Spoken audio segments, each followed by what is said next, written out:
Stefanski comes in, immediately there's a problem with Odell Beckham Jr. Stefanski comes in, you got Kareem-Hunt with the problem.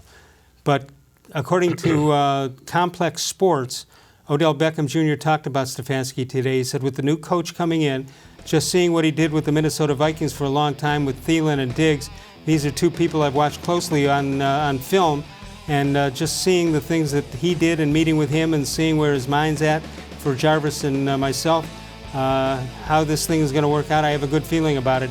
You know, well, he says he has a good feeling. What do you think, based on history? I really hope that Odell Beckham shows up for the off-season programs. OTAs, yeah. He doesn't have to necessarily be there for every practice.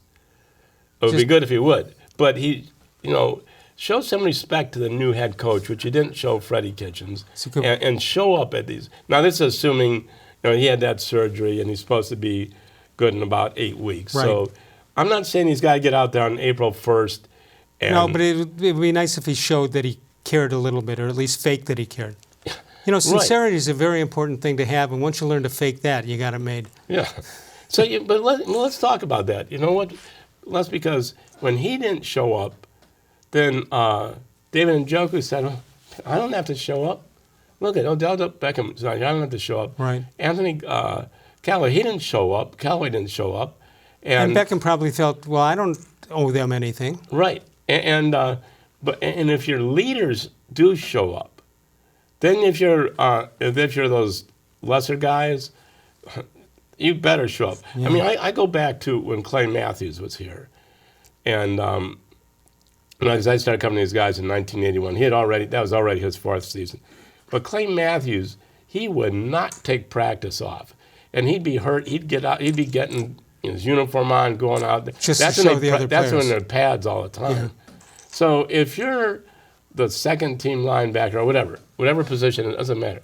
If you're seeing Clay Matthews and Ozzie Newsome out there practicing every day, it's tough for you not to. Yeah, and so that's why players like Beckham, maybe they don't need it, but they should be there to. If all right, here's what Beckham had to say.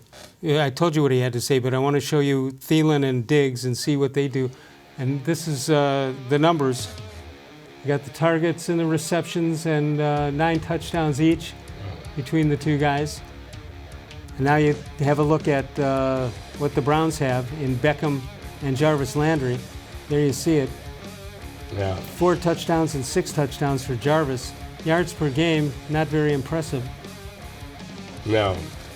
And I'll tell you another good thing about Stefanski. He likes to use his tight end. Right. And if Njoku brings him back, right? Yeah, I think gives him a chance. Yes. And basically you go to Njoku and say, look, we got a new administration here. Start fresh from day one and see what happens. Right. Catch the ball when it hits your hands and stuff like that. And so I think this could work out well for the Browns.